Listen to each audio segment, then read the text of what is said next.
It's the ERP Confab. I'm David Essex, industry editor at TechTarget's ERP website. Deploying artificial intelligence is much more than a major technology challenge. It raises important ethical, organizational, and human resource issues and presents unique training requirements as workers learn to develop and use generative AI chatbots, voice recognition, and other AI applications in ways that augment but don't threaten their jobs. Today's guest, Balakrishna D.R, who goes by Bali, is Executive Vice President and Head of AI and Automation at Infosys, the global IT services and consulting company with more than 320,000 employees. He leads internal applications of AI at Infosys and assists clients with their AI deployments. In the podcast, he shares some best practices, including setting up a responsible AI office, and explains why he advocates adopting an AI-first operating model. You've been at Infosys for 30 years, and in that time, AI has gone through a lot of, I would say, starkly different stages in capability and public perception. How would you characterize the debut of ChatGPT in November 2022 and the subsequent boom, and I think it's fair to say it has been a boom in generative AI, compared to those early years, or even to recent years when there have been some real successes with machine learning and predictive AI? In other words, I'm wondering, how much of a leap do you think generative AI represents in comparison, especially from a practical business sense? First of all, David, thanks for having me on your podcast. And as you said, coincidentally, today I completed 30 years in Infosys. So as you rightly said, the journey of artificial intelligence has been anything but linear. It has been a winding path, unexpected breakthroughs, movement that redefined what machines could achieve. And it has gone through various different evolutions. The early days was focused on symbolic AI. It was where logic ruled supreme, right? And it was about problem solving, machines that found best outcomes. And examples of that is like winning chess matches, and that's how that was working. Then came the whole machine learning revolution, and this was fueled with the data. Algorithms began to learn from experience, recognizing patterns, making predictions with a lot of accuracy. And 21st century, we witnessed the rise of deep learning, where you had complex neural networks with multiple layers to be able to analyze and learn, integrate and abstract functions and relationships. And so we started to have things like image and speech recognitions, where you could achieve even human level or even surprising human level performance. Now, all this has happened with the rapid progress that we have seen in computing, better and more powerful CPUs, GPUs, and also data and the whole evolution that we had in the cloud as well. Right. And with combination all of this, and that's when generative AI, the boom that we are actually seeing currently, this is a paradigm shift from what we were seeing in machine learning and deep learning, because you're not just able to predict, or you can actually still do limited point use cases, which was actually mainly in classification or prediction. We can use generative AI to also synthesize responses. And this, I think, is in some ways akin to what we saw as the iPhone moment in the whole digitization world. Similar to how iPhones, smartphones significantly made the whole digital experience available for the general public. I think the Chat GPT has been able to do that in the generative AI technology, and the interest levels have just peaked. And we are seeing this being adopted slowly but surely across multiple enterprises as well. And now today, we have even the multimodal generative AI models, which can use combination of image, speech, text, and this is only becoming more and more powerful as we speak. What are the biggest trends you're seeing now in how Infosys customers are using or planning to use AI, including maybe some of the challenges they're facing? So we are seeing that customers are using a combination of both. It is not to say that generative AI completely replaces machine learning and deep learning. There is capabilities that organizations are looking at being able to leverage from both machine learning, deep learning, and generative AI. And across industries, we are seeing a lot of different types of use cases that are emerging in the manufacturing. Things are around predictive maintenance, quality inspection, AI assisted design. In retail and logistics, it is demand prediction, stock and inventory management, supply chain optimization, planogram compliance in the stores. In healthcare, medical imaging and drug discovery. In the financial services, a lot of the use cases around fraud detection, financial advisory, portfolio allocation. And in telecom, it is network optimization, field optimization. Energy sector, digital twins for predicting the behavior of systems. All right. So across industries, we are seeing use cases that make it significant impact in the way that they are actually doing the business. It is not without challenges. The challenges are many, starting with how would you actually identify the right kind of areas to actually invest in, the right use cases that you have to prioritize. Technology is rapidly evolving. How do you actually make sure that what you build doesn't get outdated rapidly, and how would you actually build this so that you are able to evolve with and leverage the greatest and the latest of the technologies that is happening.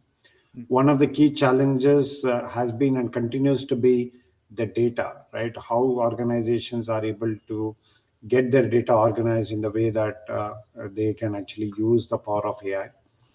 Then the whole aspect of being able to use AI responsibly and ethically, and making sure that you have no biases, and you're doing it within the regulatory framework. And so I think that is another big challenge.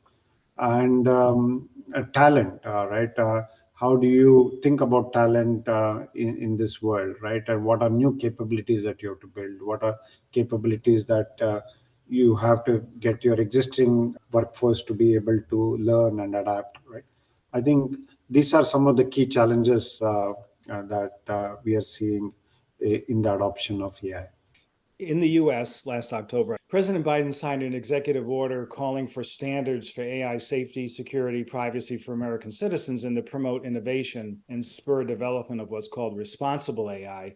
I understand that you have been predicting that companies will address these obstacles by prioritizing trust and transparency. That sounds like a really big, complex project just by itself. How do you advise Infosys clients to start to build trust and transparency for the AI that they plan to use? It is important responsibility and key to your successful leveraging of AI. And one of the fundamental approach that we actually suggest is that it should be responsible by design. And what we mean by that is that it is not something that can be built in and bolted on later. It has to be something that you build right from the start. It has to be in the design, the way that you identify and manage potential biases, the privacy concerns, the risk through the entire development process. And it has to be woven into every fabric of the AI system, from data selection, the algorithm design, deployment, monitoring, and it should not be an afterthought. All right. But of course, you need to also continuously monitor and test to make sure that sometimes ethical considerations are not static. You need to actually be upgrading, right, and testing for the systems and how AI is being used to make sure that this is being used in a ethical manner, in a fair, transparent manner, with the right accountability. And that's how we would look at responsible AI. You mentioned frequent testing. I'm wondering how important are third-party tools? I'm familiar, for example, with algorithmic auditing software, and there's services that specialize in that. That's one kind. How important are these tools in establishing trust and transparency, and how mature are these tools? I think tooling is extremely important because there is a combination of so many different types of things that you have to monitor depending upon the type of models, the data types, mode of deployment, etc. But we think that there is no one single tool that you can actually cover all your bases and make it foolproof. You have to look at multiple design consideration for adopting AI guardrails. It would depend upon what type of models types that you are using. Is it from machine learning, deep learning, large language models, generative AI? the type of data types that you're talking about, whether it is structured data, unstructured data, how you are actually planning to deploy, whether it is on the edge or cloud. And you have to look at all life cycle stages from data preparation, model engineering, model training, and the nature of the use case, whether using it for prediction, classification, for generation, and you have to look across tenets of security, fairness, transparency, safety, etc. So, for example, for some use cases like predicting the price of item, explainability will become extremely important parameter rather than perhaps fairness, right? But in something like recruitment, you need to be able to explain. You also need to make sure that it is fair, and so it depends upon the use case, depends upon the life cycle of how we are actually planning to leverage it. And so you will need a combination of multiple tools, of course, so that you don't do this all manually, but you need to have a framework to be able to look across all of these combinations and have a process, tools, and the governance to be able to manage these risks. You've been advocating that every company should set up a responsible AI office. What would such an office do, and why is it important to have one? I'll start with the second part of the question and come to the first part. A responsible AI practice is critical to actually build trust among all your stakeholders, customers, partners, regulators, and show that you are, as an organization, proactive in addressing the ethical concerns.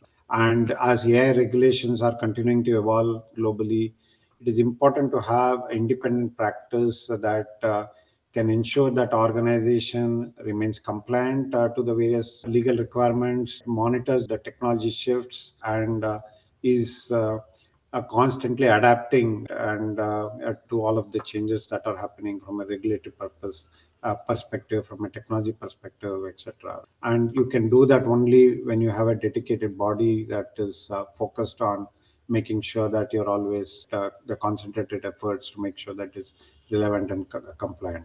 Now, how would we actually set up a responsible AI office? The way that we have actually gone about doing that is we have a combination of capabilities that we have actually bought into the responsible AI office with AI expertise, with legal data privacy aspects that are actually considered, and then the security.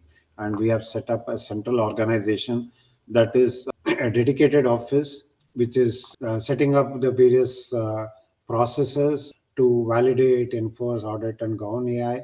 Right? It is also operating as an independent COE, and it is actually streamlining the entire governance, compliance, and also setting up automated guardrails to make sure that AI is being used responsibility in all the work that we actually do. How is Infosys addressing these responsible AI issues internally for its own business operations? So, as I mentioned, the Infosys Responsible AI Office is a dedicated office that we have set up, pulling together multiple capabilities, and it has multiple functions.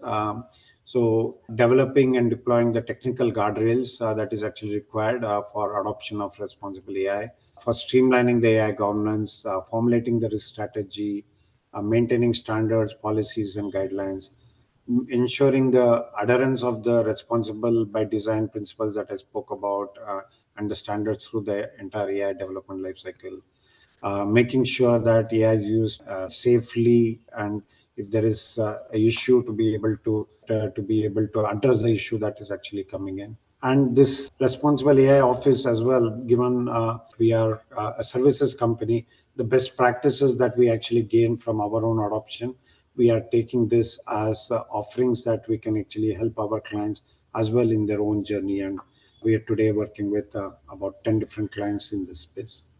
So, pretty much every medium sized and large enterprise uses ERP to run their business. And the ERP vendors have been racing, I would say, to add generative AI features on top of the machine learning tools they already had. How are you advising Infosys clients to embed AI in their ERP systems? In other words, through what means or mechanisms? AI is important as AI evolves. It is important to be able to use that in the ERP systems. Right, there are multiple types of use cases where we see significant value in embedding AI within the ERP, whether it is predictive analysis for demand forecasting, supply chain optimization, automated financial analysis, document management, customer relationship management, and enhancing that using AI, right? So there are a lot of such use cases. So we have seen combination of approaches to be able to do that. Some of it is using tools that the ERP vendors are actually providing to be able to embed it within the process flow. And the other pattern is to have more central initiative for AI, where you're using the data that you are generating in the ERP and then uh, applying that at the enterprise, to uniform approach across the enterprise. Do companies have to do a lot of in-house AI development to get those kinds of practical use from it, or have a consultant like Infosys do the development for them? Or can they do a lot with the pre-programmed chatbots and other AI apps that the ERP vendors are now providing? There are some capabilities that come out of the box, but for any significant use cases, there is some work that the organizers have to do to be able to first even get the data that is actually required for these use cases, and then figuring out what models that they are going to use, how would you actually train it, how would you put the responsible AI guardrails, how would you fine tune it, how would you use the retrieval augmented generation. So there is these aspects that have to be actually considered, and so it would be important to be able to set up a core expertise and leverage right, the service companies like Infosys, who have the advantage of looking at best practices across multiple organizations to help them in this journey. You've been quoted as saying that companies must develop and evolve an AI first operating model that prioritizes business transformation and skills development and enables them to maximize human potential. And I know that upskilling of employees, sometimes so they can move out of the more easily automated jobs, the ones that might be taken over to some degree by AI, and also to upskill them to learn how to use AI. It's been really promoted and almost hyped as an antidote to workers' fears, and I think some of these fears are legitimate, about losing their jobs to generative AI. And maybe that's easy for me to say because for the first time as a so-called white collar employee, it started threatening journalists' jobs and other people who are in the media business. It sounds like a very tall order to get that accomplished. How is Infosys itself handling the challenge, either internally for yourself or for your customers? So let me speak of how we are actually looking at it internally. So the way we are actually looking at it is we are putting this at three levels. First of all, maybe I'll start over again on this answer, David. In Infosys, fundamentally, we are looking at AI to be able to augment humans and in what they're actually doing. We are not, and especially when it comes to generative AI, we still look at human in the loop, but we are looking at AI to be able to help humans be a lot more efficient and a lot more productive in what they are doing, right? So going from that kind of a thinking, we are seeing that every employee of Infosys needs to be able to understand AI. So we call that level one, AI awareness, where they are able to consume AI in what they are doing to be able to do their job much more efficiently. And that is the one level of upskilling that we are actually doing. The level two is AI builders who can reimagine the experience and processes to build the solutions. And then the level three is what we call the masters. And these are the people who are looking under the hood of AI and looking at creating solutions, platforms for the enterprise adoption of AI. And that is the way that we are actually looking at it. The core team that is actually building the set of tools that the organization can actually leverage, and the platforms, the integrators who are putting that into the system and processes, entire organization being able to be trained to be able to use them in what they're actually doing. Can you elaborate on what it means to evolve into an AI first operating model? What kind of shift is that for companies if they're going to truly be AI first and have that be their operating model?